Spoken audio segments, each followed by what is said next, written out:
Antes que Cuba apareciera en el mapa geopolítico en ese momento de la historia, esta isla era un paraíso tropical de los estadounidenses. Era como la finca de recreo de todos los americanos, frecuentemente visitada como destino turístico exclusivo.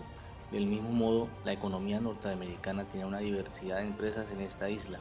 La consideraban casi parte de los mismos Estados Unidos. Esta gran presencia norteamericana en Cuba, sumado a la dictadura de Fulgencio Batista, dio origen a las guerrillas de izquierda que por muchos años intentaron tomarse el poder.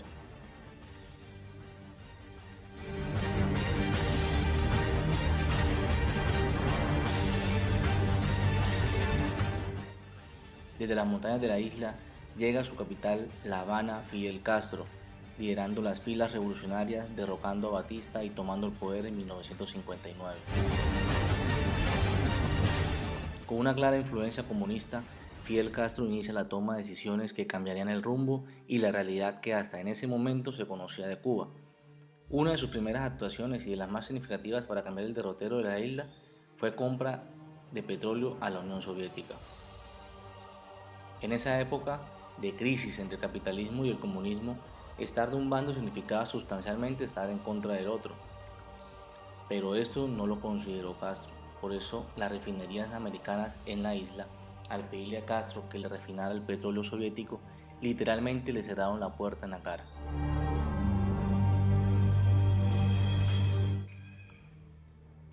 Sin más herramientas para afrontar la crisis, Castro opta por tomarse las refinerías americanas a la fuerza, nacionalizándolas junto con muchas más empresas del tío Sam. Estados Unidos declara embargo comercial total a Cuba en represalia por la actitud de Castro en la isla. A esto le suma que el presidente de turno, Eisenhower, ordena a la CIA auspiciar el entrenamiento de un ejército de exiliados para que entraran a la isla e iniciaran una oleada de destrucción en contra de los recursos económicos y así desestabilizaran el gobierno de Castro.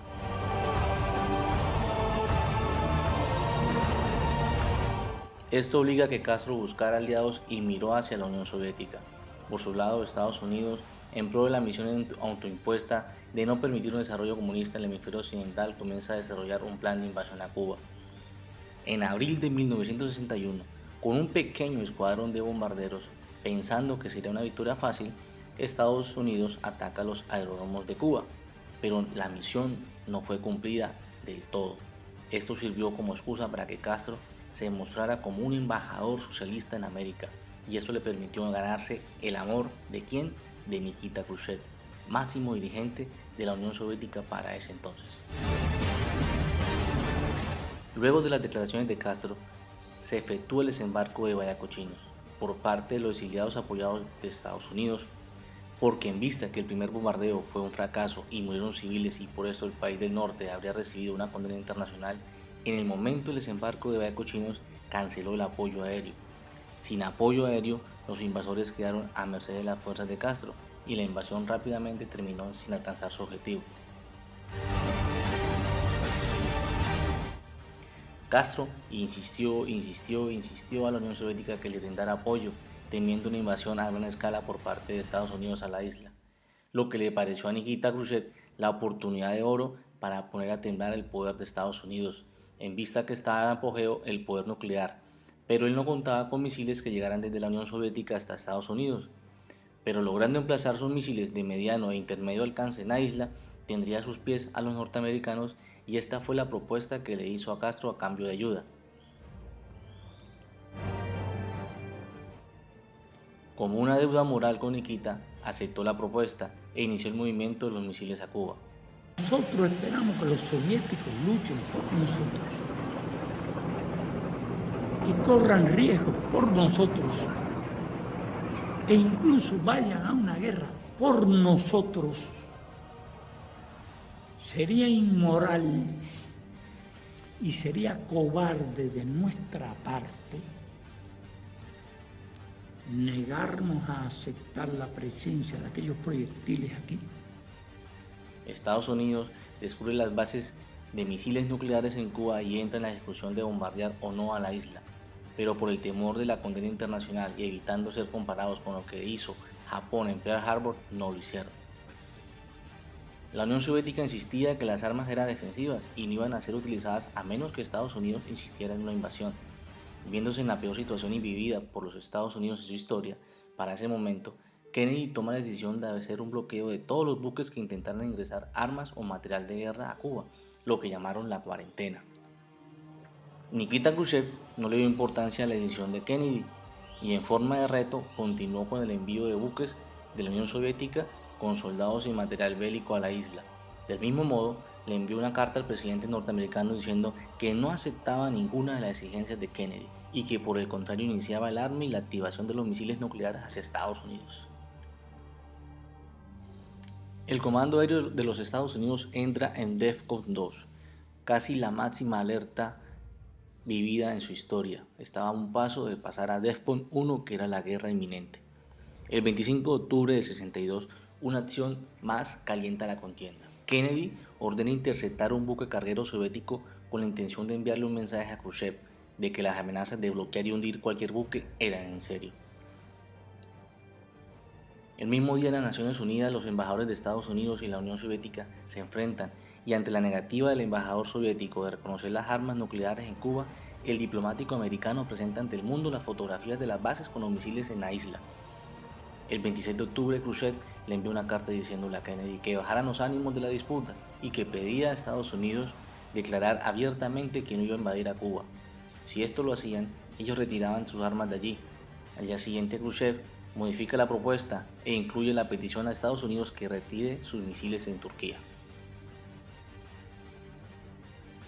Los misiles en Turquía eran parte de un acuerdo de colaboración de Estados Unidos a la OTAN y no podía tomar esta decisión unilateralmente. Estaba en una encrucijada. Paralelamente, un avión de inteligencia que tomaba fotos de las bases de los misiles nucleares en la isla fue derribado por la artillería soviética en Cuba. Esta acción motivó que los militares de Estados Unidos iniciaran una acción de bombardeo a la base antiaérea que había derribado el U-2. Pero el presidente Kennedy pidió a último momento que se cancelara porque se encontraba negociando con Khrushchev. Posteriormente, Kennedy envía a su hermano a hablar con el embajador soviético. Este le manifestó que la amenaza de una guerra era inminente, que era necesario negociar, pero el embajador insistió que el requisito para negociar era el retiro de los misiles de Turquía, a lo que el menor de los Kennedy, en nombre del presidente de Estados Unidos, aceptó, con la condición de que la salida de estos misiles no podría ser divulgada y debía quedar en secreto. Esto le da las herramientas a Khrushchev para hacer un comunicado público en toda la Unión Soviética, diciendo que había aceptado el retiro de sus misiles con la condición de que Estados Unidos nunca invadiera a Cuba. Logramos observar en este conflicto la convergencia de diversos factores de geopolítica, una de ellas la diplomacia, que se observó en todo momento de la crisis. El conflicto nunca impidió que los presidentes involucrados dejaran de hablar, directamente o a través de sus embajadores y asesores, con la excepción de Fidel Castro, que solo fue una figura decorativa de Rusia en la crisis y un objetivo mediático para Estados Unidos, confirmando que una vez más el poder de los países desarrollados se impuso sobre las naciones de izquierda y crecientes. Por otro lado, el factor militar, que fue el inicio y el fin de la crisis, a través del poderío militar, se quiso doblegar la voluntad política de una nación, lo que causó un choque de potencias, dejando en el medio una vez más a un tercer estado que solo sirvió de puente. La guerra no se libraría en ninguno de los dos países que la habían propiciado. Del mismo modo, la condición militar fue la que llevó a dirimir el conflicto. El retiro de los misiles de Turquía fue el factor decisivo para cancelar la tensión, lo que nos confirma una vez más que la política y el brazo militar son totalmente dependientes, así no se quiera aceptar en más de una mesa de negociación.